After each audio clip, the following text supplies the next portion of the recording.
everybody. It is Steve, your friendly neighborhood lawn gnome, and welcome to hell. Once again, we are here for another evening in the Ninth Circle, and I've got Cami with me this evening. Cami, how are you doing? And happy Free Comic Book Day 2025 to you. That's so cool. I never thought we'd have a recording on the actual day. Yes, happy Free Comic Book Day to you. I'm good. I'm excited to be back for another edition of Ninth Circle. This one was a good one for me. Yeah, and just before we get started, I'm hoping that all of you had a wonderful free comic book day. Hope you got an opportunity to get to your local comic book store with your friends, with your family, fellow fans, and I'm more importantly hoping that even though it was a great day to get out there and get your free books, I really hope that you did take a little bit of time to make a purchase at your local store because Free Comic Day is great, but it's even more wonderful for the local comic book stores if we all give them a little bit of business, even if it's just for one additional book for the day. My wife and I definitely gave our store some really good business, and it was also really nice to see a post from the store on social media talking about how wonderful the day was. Like, I'm not kidding. The line was out the door and around the store today, and everyone that was there were couples, there were families, there were big kids, young kids. My daughter, being only almost 3 years old, had such a good time at the store just because she was going to be getting some free books and she was looking at lots of different things. It was a great day. So I'm hoping that all of you had a great Free Comic Book Day 2025 as well. That's cool. Yeah, so we are finally back for another evening in the Ninth Circle, and that means that we are taking a look at Image Comics' Ninth Circle Run, which is a monthly magazine-sized comic book by a couple of very prestigious writers and artists. We read the first one, Freddy the Fix. We had a little bit of a mixed bag in regards to how we felt about the book. I mean, I had a good time with it. Cami not necessarily felt entirely the opposite, but she definitely thought it was something unique. But it definitely got me to want to read a little bit more, and that's why we're going to be reading the second Ninth Circle book that came out actually a couple of months ago. Came out in the end of January 2025, and that, of course, is Blood Train by Adam Glass and wonderful artwork by Bernard Chang. This is definitely different compared to Freddy the Fix. And I will agree with you, Cami. This was a real fun book. And I think what makes Blood Train an enjoyable book is because this whole Ninth Circle line is really supposed to be about the horror. And while Freddy the Fix was, for me, an enjoyable story, it definitely was a little bit more noir and comedic than an actual horror book. But Blood Train, I mean, like, if I say this, it might sound extremely cliche, but you'll probably agree with me. Blood Train reminded me of those real over-the-top 90s horror movies like Final Destination and all that fun stuff. That's what Blood Train reminded me of. This book captures that fan favorite so bad it's good horror movies. Yeah, definitely. I think that's why I resonated with it because although I do like some plot to my horror films, I do occasionally lean on the cheesy horror and enjoy it. So yeah, this one, I know it got some mixed reviews because people were a little upset that there wasn't a lot of character development, but I think that fit it perfectly. You know, you don't need to connect with people that are gonna die. Let's just move on. Well, that's the other thing, one shots are very tricky because when you know it's only going to be one story and you're only going to be visiting this world and introduced to these characters for just a couple of pages, what really can the creator really do? I mean, I don't necessarily feel that this book needed any serious character development. It just needed a good story. And when you read the title, it's Blood Train. Like, what do you expect from a title like Blood Train? You want high octane, mile a minute violence, horror, and gore, and nothing more. And truthfully, Blood Train delivers and even gives us that beautiful chef's kiss stupid cliffhanger that you don't necessarily need to have, but you have it anyway. All those horror movies do that all the time. So, like I said, it really captures that specific version of horror. And even though it's not necessarily something that I personally enjoy, I know the formula, I know how it works. And that's why I guess I felt to myself, yeah, this is a fun one. Well, and train horror isn't something that's foreign to the world of horror. I mean, we can go back to the 80s and we can celebrate horror movies that take place on trains from as early as Terror Train in 1980.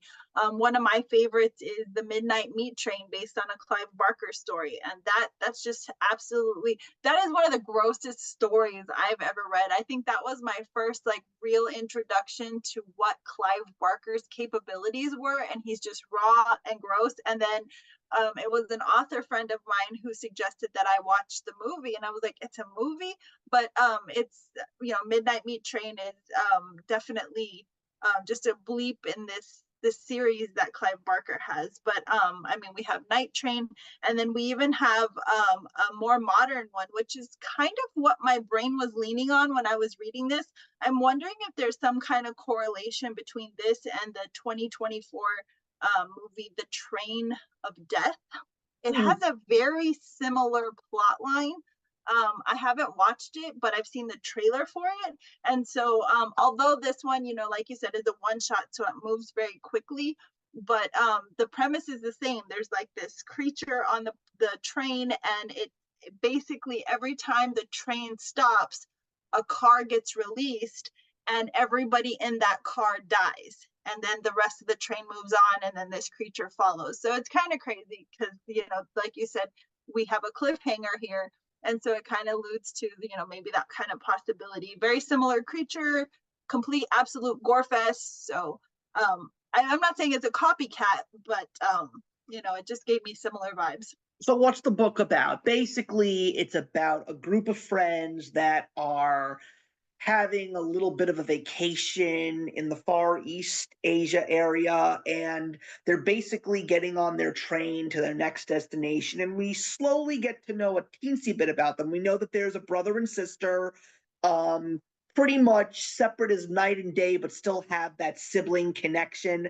And then you have your typical friends that are there. You have the fraidy cat, you have the cocky one, dare I say it, you have the token black kid too. Oh So man. you really get all the stereotypes that you got from those kinds of stories in the past. And one of these friends is boarding the train, and in the crowd, she feels this very strange prick in her neck. And it turns out that someone apparently drugged her with something, and we don't know what. And it's not until the train is moving that we actually find out that this injection was actually a mutagen that transforms her into, apparently, I really don't know why at the end of this story they classified this creature as a vampire, because not once did I actually see that creature drink blood. No, well, it was more of a devouring. I got werewolf the whole time. I mean, just from the type of shape of the foot to the Mm-hmm. actual bone structure. When you first see Amy kind of convert into this monster, the bone structure very much mimics a werewolf. I mean, the illusion could be vampire if you like focus on the teeth, because the incisors are very much pointy and in the right places. But yeah, I didn't get a bloodthirsty vampire from this. It's extremely gory, but it gave me total werewolf vibes. But I mean, even that kind of really is off the frontier, because this is just this very foreign monster, Mm-hmm. and there's really no rhyme or reason behind the mutagen. There's no rhyme or reason as to how the blood paired with the virus so quickly.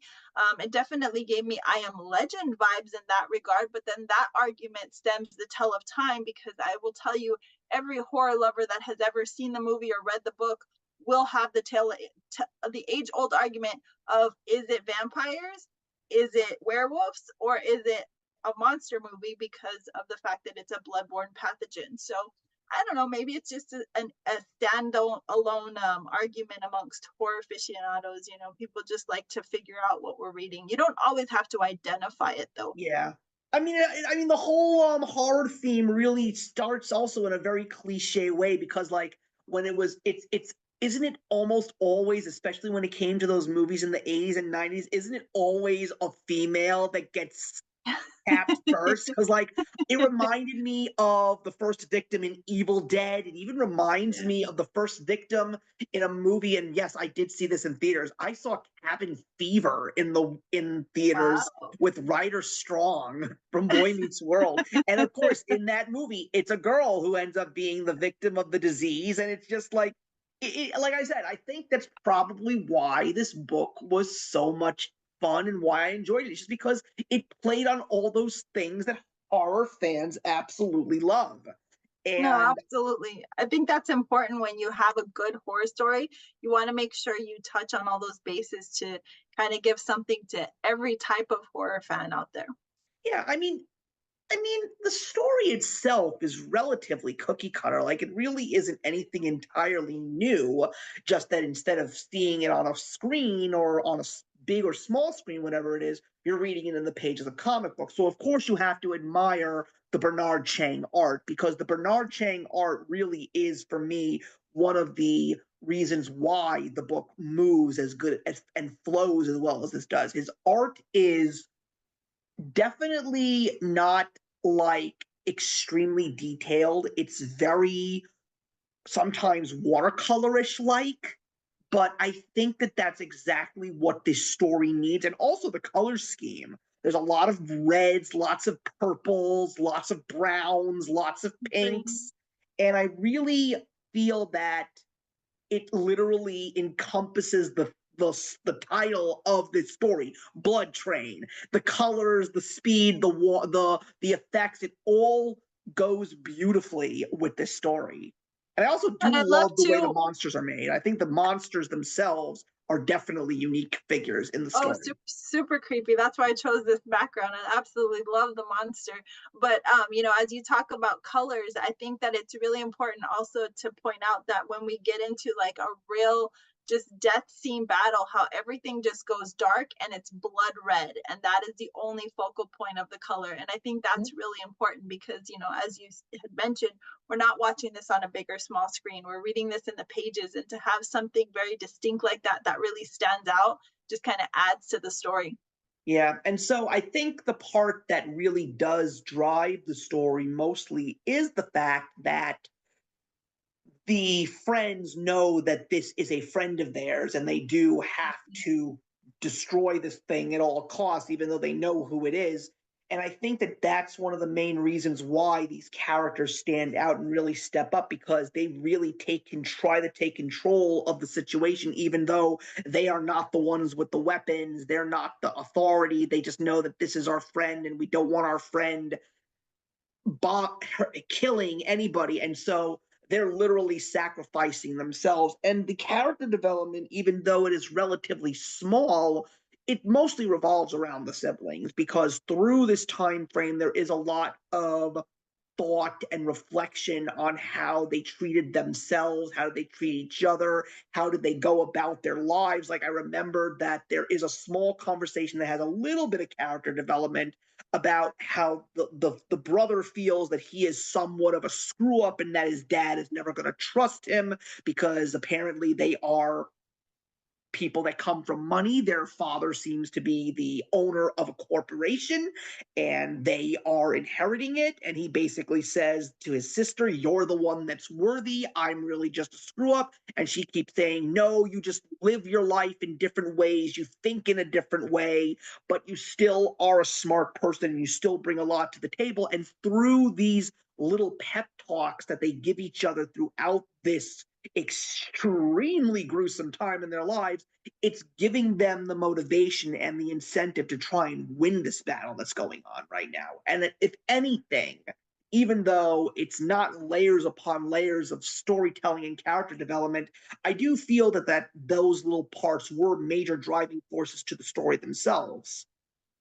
Well, I mean, you know, even just the small parts about, you know, we got the Russian dialect and how um the I don't know what his name was, I didn't catch it, but the black gentleman in the storyline, how he was alluding to having dated a Russian model and how that kind of just gave him a little bit of development in the story, you know. Yeah, the only names I really pulled out of it was obviously Amy's because she's our main monster, and then we had Brion because he was just kind of the token screw up in the whole thing, and you know the druggie and everything. And Kara was kind of the liaison between the two. You know, I mean, obviously that's Ryan's sister, but everybody else, I mean, if their names were mentioned, I didn't catch them because it was just There kind of asleep was on the there radar. was one that was named Stevie. I specifically remember that. That might be the black guy then. I'm Yeah, not I think that was 100% him. sure. Yeah, I'm not But sure. I did appreciate the fact that, you know, like I said, he had that Russian intercept about the language and everything. And I thought that was kind of cool. And I loved seeing the Russian dialogue in there because it really added, and again, another touch of class to this particular issue because of the foreign feeling around this. You know, it took place in China, and I really felt like we were traveling in a foreign way. You know, I've seen plenty of horror films that take place in Europe, and I feel like this was really structured around giving you those vibes, and it was done really well. So, as our resident scream queen over here on That's Comical, how do you rate the death scenes? You know, I'm not a gore person. If I will say it once, I've said it a million times. I hate gore horror. Terrifier is horrible, but I appreciated this, and maybe because it wasn't splatter in my face and you know blood on the screen, I just thought it was very well done, and I enjoyed every ounce of it. Yeah, but the only thing that just doesn't really make sense is just the fact that how the book ends, and it's just basically we are left with a lot of questions and we wonder why we're being left with a lot of questions considering the fact that this is a one shot because apparently there seems to be a lot more to the injection and why it was given. Apparently this seems to be part of a grand experiment because at the very end you get the little bit of a twist, and that's the fact that this didn't just happen on their train. Apparently, this has been happening on another train. And then the question is, how big is this corruption? What exactly is this experiment? And why is it happening on so many trains? Like, is this something to do with overpopulation? Is this having to do with politics? Like, what is the nature of this? And we're never going to find out. And that's the weird part. You got deep on that one, Steve. I didn't even get that deep, to be honest. You know, there's just some horror movies that are just so bad they're good, and so good they're bad, and you just take them for face value. So I honestly love the ending because it leaves much to the imagination. It doesn't matter if it's a pandemic or a you know a bloodborne pathogen, if it's a virus, if it. I mean, it just leaves you with that eerie feeling of yes, how many people were affected, how many people are infected, what does this mean? It doesn't necessarily mean like what does the injection mean, you know. I guess if you want to think about the why behind it, but sometimes the why doesn't matter, it just You're makes for right. a really good plot. So I didn't feel disappointed with the ending. I was a little sad that Kara had to take Ryan's life because obviously he was infected. That was heartbreaking because they kind of had this pact that they had just made about, you know, not wanting to carry on with the family business because they weren't jiving with it, and they were going to move to the city together and kind of start their own path. And then you see his eyes, and you're like, oh, he's infected, you know. Um, but I personally I love stories like this. Like I said, I'm a huge fan of I Am Legend. I think if I had to go down in history and I died tomorrow, I could actually say that Richard Matheson's I Am Legend is probably my favorite horror story ever Oh, written. wow. It's very very well done, and I've seen many movie depictions of it from different standpoints. Even where the title was changed, the Green Soylent, with Soylent Green? Soylent Green, thank you. I said it backwards. I can't think of his name right now either. The Planet of the Apes guy. Help me out, Steve. Charlton Heston? Charlton Heston, yes, he is the lead character, and Oh it wow. is so good, but it takes a different take on the story, and it's also very good. And like I alluded to earlier, this is an argument a lot of horror fans have, and I think that in the same thing that we're having the conversation here is in that it's like it leaves it open ended. What happens, where does this take it? And I don't think you necessarily always have to have that cookie cutter perfect ending. I think sometimes a story is best left to the reader's imagination and where the reader takes it in their mind. What does this mean? Is there a future state of the world? Is this now a different type of world we live in? It automatically takes a lot of people to the apocalyptic feeling too, of the survival of the fittest and who's infected, who's not infected. But I was very pleased with it. I thought it ended well, and even if it wasn't a one shot and it continued on, there was a lot of meat and potatoes there that they could have built onto. I wonder, since this is a ongoing series, though, and there was some things left unanswered, if maybe this injection will appear somewhere else down the Mm. road. Yeah, well, I That was mean, I don't see. I'm glad that we're going in this direction, but the truth of the matter is, I didn't feel dissatisfied with that ending at all. I mean, I understand. I mean, like I said, the whole theme of this book reminded me of 90s, 2000s horror films, and yeah. I totally got it and respect it. But the point also that I'm trying to make is why someone has all the rights to have that kind of attitude to storytelling sometimes, just because of the fact that we're living in a world right now where, especially when it comes to movies and TV shows, even people have forgotten how to let sleeping dogs lie. Like everything now has to have 10 sequels and 3 prequels and spin-off shows and remasters. There are very few things in entertainment right now where you are just going to get your freaking closure because And horror is nobody knows what to notorious for do. that. Horror will absolutely run a franchise into the ground, so much so that they reinvent the wheel halfway through, and you're like, what the hell happened? Why is this person here? What happened to this storyline? I mean, we saw it even in Halloween, where we Laurie Strode had a daughter and then she didn't. Then she had a son and then she didn't. It's like, what? And then she had another daughter again later. So my point of that is horror is really bad about the sequels and the prequels and the carrying on. So yeah, it's kind of nice sometimes to just get a spoonful of sugar and be done. Yeah, exactly. Like if it's a one shot, you have to give me a one shot. That's really what it is. Because that's the funniest thing. It's like even in one shots, like you'll get the one shot and then you'll get that classic like the end with the question mark or ongoing series coming soon. I'm like, "Oh dear God, just stop. Just Well, and I stop." think though a lot of that has to do with the driving of sales. Obviously, if there's an audience for it and people are wanting more and asking for more, why the heck not?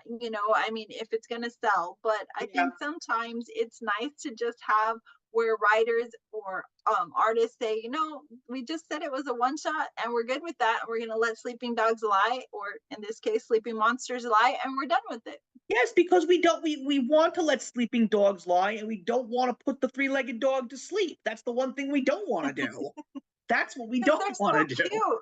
cute. But you see what I mean? That's exactly Yeah. what I'm trying to get at. It's just like I think the worst thing when it comes to comics, especially when it comes to one shots, is when they say the end and then right underneath it it says for now. That I think is the absolute worst. But anyway, I think that's going to wrap up another evening in the Ninth Circle. Cami, thank you very much for joining me for this discussion. Looking forward for our next Ninth Circle episode, though I'm not necessarily sure how you're going to feel about the next story that we're going to be discussing, because I'm just going to say right off the bat, with my language intact, that the next story is a complete and absolute mind fuck, and it disturbed me. And I don't know how I'm going to want to read this book again and even talk about it, but I'm gonna try. I'm gonna try my absolute best.